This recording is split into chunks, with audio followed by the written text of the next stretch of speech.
Bonjour à tous, ça fait un petit moment que je ne vous ai pas proposé de vidéo de test. Eh bien voilà, c'est fait. Aujourd'hui, on va parler des Hoka Carbon X2 que j'ai pu tester depuis quasiment 3 mois.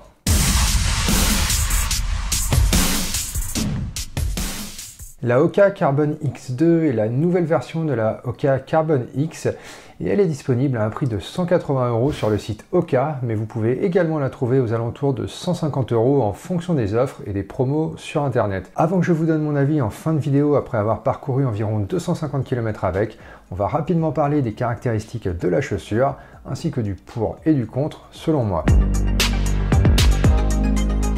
C'est une chaussure à plaque carbone qui est présentée par Hoka comme un modèle léger destiné tant à la compétition qu'à l'entraînement. En taille 42, elle est annoncée à 239 grammes, mais pour la taille que j'utilise, c'est-à-dire pour ce modèle 45 1/3, elle affiche un poids de 273,5 grammes, ce qui en fait une chaussure tout de même assez lourde, surtout si on compare par rapport à des Vaporfly qui en taille 44,5 affichent quant à elles 240 grammes sur la balance. La chaussure a un drop de 5 mm, ce qui correspond à la différence de hauteur entre la semelle à l'arrière de la chaussure qui est de 39 mm et la hauteur de la semelle à l'avant de la chaussure qui elle est de 43 mm. Si je regarde la description de la chaussure sur le site Hoka, on peut lire qu'elle est dotée d'un mesh offrant un confort respirant. Sur ce point-là, j'ai jamais réellement eu de problème, mais en même temps, toutes les marques mettent en avant le côté respirant de leurs chaussures et je suis pas certain d'avoir déjà porté des chaussures de course qui, de toute manière, étaient annoncées comme non respirantes. La chaussure dispose d'une languette à soufflet pour un maintien léger au milieu du pied. Aucun problème à signaler à ce niveau-là, la chaussure est assez confortable et offre selon moi un bon maintien, sans pour autant serrer beaucoup le pied, ce qui est assez agréable. Elle a visiblement une construction anatomique pour un maintien du talon d'Achille. Difficile de commenter ce point, l'arrière de la chaussure maintient correctement le talon pour moi, encore une fois, comme on pourrait s'y attendre pour ce type de chaussure. Elle fait bien le travail à ce niveau-là, sans pour autant que l'on puisse dire qu'elle offre des caractéristiques radicalement différentes par rapport aux autres modèles. Elle dispose d'une semelle amovible. Pour ceux qui souhaitent placer leur propre semelle dans la chaussure, ça peut être quelque chose de pratique. Elle est donc dotée, on l'a dit, d'une plaque de carbone. La semelle intermédiaire est faite en mousse ProFly qui, selon Hoka, assure un impact en douceur et une propulsion réactive. Alors sur ce point, clairement, la chaussure offre un bon amorti, ce qui est d'ailleurs la marque de fabrique de chez Hoka. Mais question impulsion et réactivité, je pense qu'on peut vraiment trouver mieux sur le marché. Et la semelle extérieure, qui elle est construite en EVA, est censée apporter un contact au sol léger et un amorti réactif. Et donc là, même commentaire que pour la semelle intermédiaire. Bon amorti, mais dynamisme qui selon moi n'est pas ce pourquoi on s'orienterait vers cette chaussure.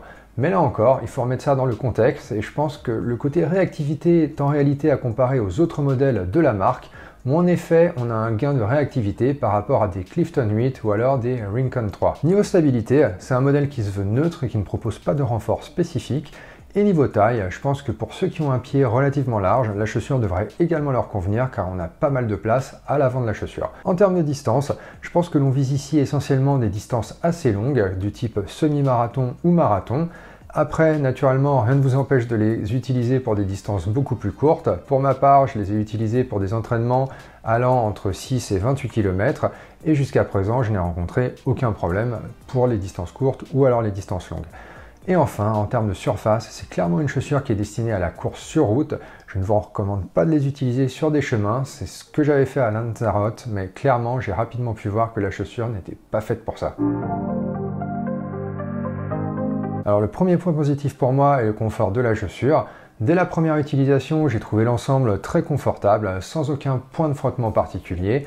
Elle reste une chaussure assez légère, bien construite avec des matériaux qui semblent être de qualité. Et en tout cas, après quelques mois d'utilisation et environ 250 km parcourus, je n'ai constaté aucun réel signe d'usure, sauf au niveau de la semelle extérieure, et ça je vous en reparle dans une seconde. La languette est agréable, elle vient pas tourner ou mal se positionner, le lassage est efficace et le mesh est plutôt léger et agréable.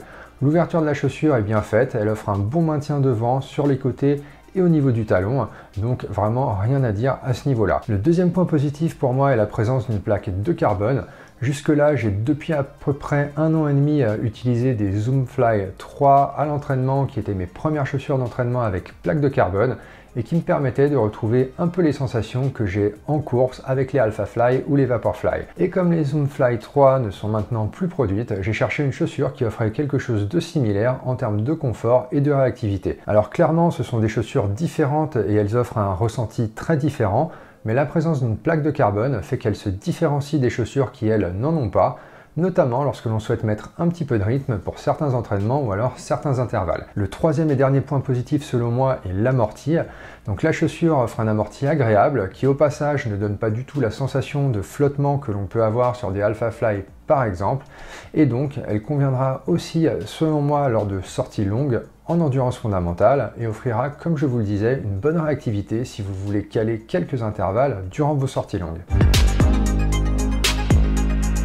Alors le premier point négatif pour moi est lié au fait que la chaussure me semble davantage destinée aux coureurs ayant une attaque talon assez prononcée, d'une part de par la forme de la semelle, mais aussi de par le déroulé naturel que la chaussure va avoir si l'on retombe sur le talon et que l'on fait l'effort de dérouler sa foulée vers l'avant de la chaussure. Alors pour moi qui est une attaque avant-pied, c'est clairement un point négatif et je pense que cela sera également, mais peut-être dans une moindre mesure pour ceux qui ont une attaque médio-pied, mais cela pourra cependant à l'inverse être un point positif pour ceux qui ont une attaque talon. Mais le plus gros point négatif pour moi est lié au fait que malgré l'orientation compétition de cette chaussure, elle manque clairement du côté radical et ultra réactif qu'on va pouvoir retrouver sur des Alphafly ou des Vaporfly. On est selon moi sur une chaussure destinée à de la longue distance qui du fait de la présence d'une plaque de carbone permettra de mettre un peu de rythme, mais on n'est tout de même pas sur un modèle qui va vous propulser et apporter un véritable retour d'énergie. C'est assez difficile de quantifier le ressenti, mais pour moi, le côté retour d'énergie et propulsion que l'on va retrouver sur des modèles concurrents n'est pas réellement présent sur les Carbon X2. Et enfin, le dernier point négatif selon moi est l'usure prématurée de la semelle extérieure. Après environ 200 km, on ne voyait déjà quasiment plus les dessins sur la partie avant de la chaussure, ce qui semble être un signe que la chaussure en réalité ne va pas durer très longtemps, et c'est certainement un désavantage pour cette Carbon X2 par rapport à d'autres marques concurrentes, car si le modèle est proposé à un prix assez attractif, s'il faut en changer au final tous les 300 km car la semelle n'adhère plus, l'avantage lié au prix va tout simplement perdre de son importance. Donc après quelques mois d'utilisation, les Carbon X2 m'ont un peu réconcilié avec la marque Hoka. Il y avait quelques temps, j'avais fait une review des Hoka Clifton Edge que j'avais fini par renvoyer à cause des frottements dans la chaussure. Il n'y a rien de tout ça avec les Carbon X2.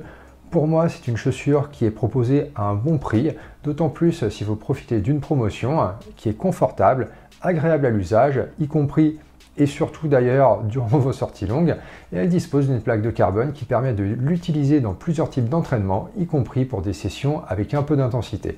Après, le problème pour moi est que cette chaussure est présentée comme une chaussure de compétition, et clairement, selon moi, encore une fois, elle ne fait pas le poids par rapport à la concurrence. Niveau dynamisme, agressivité, retour d'énergie, pour moi, clairement, on n'y est pas. Il y a aussi le côté attaque qui me pose problème. Je pense que la combinaison de la forme de la semelle plus le bon amorti proposé pourra convenir à des coureurs qui talonnent beaucoup. Mais pour ceux qui ont une attaque médio-pied ou avant-pied, ça pourra réellement poser problème. Ce qui est d'ailleurs lié au fait que je trouve que ces chaussures manquent un peu de dynamisme avec une attaque avant-pied qui ne permet pas de tirer parti au mieux des spécificités de la chaussure. Et enfin, l'usure prématurée de la semelle me fait dire qu'elles n'atteindront pas les 600 ou 800 km que l'on peut courir avec d'autres modèles similaires. Si jamais vous aussi vous avez testé cette chaussure, dites-le moi en commentaire. L'un des prochains tests que je vais vous proposer sera celui des Adidas Adizero Prime X, et là, clairement, on sera dans un autre monde. D'ici là, bon entraînement, bonne course pour tous ceux qui ont des échéances de prévues, et nous, on se retrouve bientôt pour une prochaine vidéo.